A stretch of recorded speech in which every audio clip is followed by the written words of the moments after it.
I had two older sisters that I kind of looked up to, and for them having the chance to travel nationally and internationally, you know, Whitney was on a national team with people I looked up to, and you know, she'd always come back with like autographs and stuff, and I was like, I want to do that. I want to be on those teams. I want to travel the world, and at that point, I was just like, you know, I want to be an Olympic gold medalist. I want to break a world record, and I want to be a professional athlete. And those goals that I thought about every single day kept me coming week after week and year after year until I was able to accomplish them. What struck us most about Michael when we met him all those years ago was his dedication to the long hours in the pool. It's one reason why we train 7 days a week, why we train on Christmas, why we train on Thanksgiving, 365 days a year.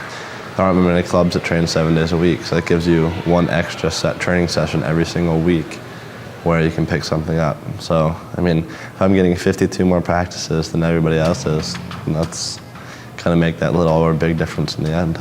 What do you feel separates good athletes from the best athletes? I think it comes back to what I was saying earlier about, I think a lot of it is mental. You know, if you want to do something and you want it that bad, you'll make sacrifices.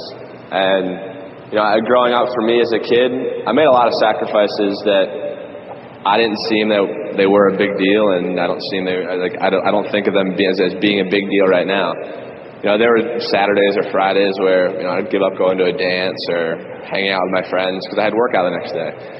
But those things that I gave up, you know, were things that I wanted to help me get to my goal.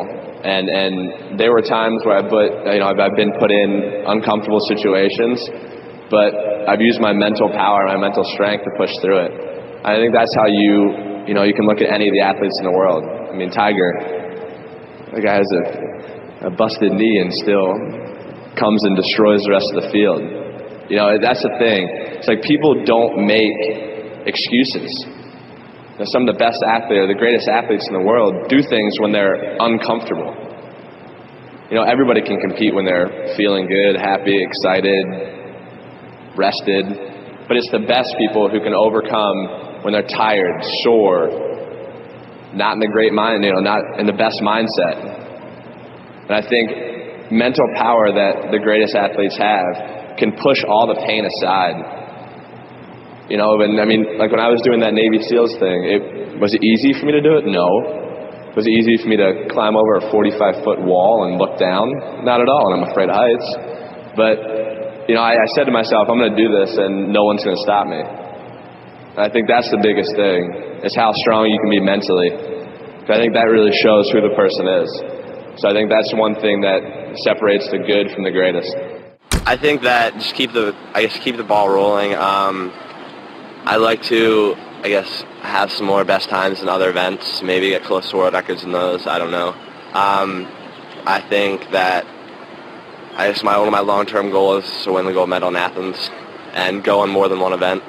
So, I mean, I have a lot of goals, but I think that I just want to take it day by day. Michael Phelps was a force of nature who was preparing to take on the world and win his first Olympic medal at that year's Athens Games. He stood 6'4" with a wingspan of 6'7". The then 18-year-old had already established himself as the world's fastest ever all-round swimmer, and at this stage in his career he held 3 world records and 3 world titles. But his big aim was to win Olympic gold in Athens, and not just one. He was looking to equal or even exceed Mark Spitzer's record haul of 7 gold medals from the 1972 Olympics. Many, including Australia's Ian Thorpe, thought Phelps's mission impossible.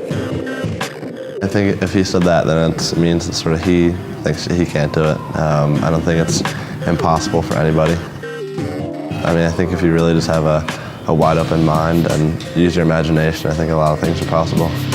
I think of myself as the greatest person that I can be. That's it. I'm not going to go out on a limb and say I'm the greatest this or that. I was a kid with a dream. That's it. And the people before me set the bar so high, and I was a little kid that wasn't afraid to dream as big as I could. And that's really it. Like you said, like we were talking before, I was dedicated, I was hardworking, and that put me in the shoes where I am now. ever since I've moved to Arizona, it's been so wild to me to see so many people that have come up and just been supportive. And I think that's something really special, because it goes back to what I wanted to do with the sport. And being able just to know that this person or that person is watching in the random bar down the street or a random restaurant down the street. I've changed things in the sport, and I've done what I wanted to do. And there are people back home when we are overseas that are screaming their brains out. And there's nothing cooler like when I come home and hear just the stories from them. And those little times, could change someone's life, could pick somebody up. It's just an honor for me. This time, his retirement is for real, even though he claimed the same thing after London. I remember saying to you, "Are you done?" You said, "I'm done, I'm done." I said, "The great ones never retire." Jordan, question, I know. Sugar Ray, you said, "No, no, no." But you were bummed. You weren't loving swimming at that time. I hated it. I wanted nothing to do with the sport then, and that's why I came back. I didn't want to end my career like that, but I had to find the passion myself again, and I found that again, and I had fun. And this is how I wanted to finish. What I did here is the best. What happened since London and Rio in those couple of years that turned the lights back on? I guess I just started being me and found who I was and was happy with who I am, and that's what everybody's going to see, and that's what everyone has seen over the last 2 years. Me being me and being a kid and loving what I'm doing, and being able to start a family. There were a lot of mixed feelings after that race.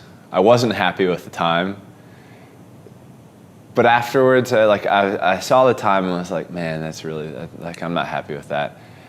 And then I realized that I had made my 5th Olympic team. And, that was something that after London I didn't think was possible. Taking some time off, going through some ups and downs, and being able to get through the obstacles that I had to be able to have the chance to swim on my 5th Olympic team. It's just special to not only be on the team again and represent my country, but also have the chance to have my son come and watch. My last swims ever. He might not remember them, but I'll have the memories for life. I don't really live the normal life as a teenager. I mean, I get a lot of things, I guess I give up a lot of things, but I mean, I'm getting tons of other things that normal 15-year-olds aren't getting. So I think this is a life that anyone could dream of, and I'm definitely loving it.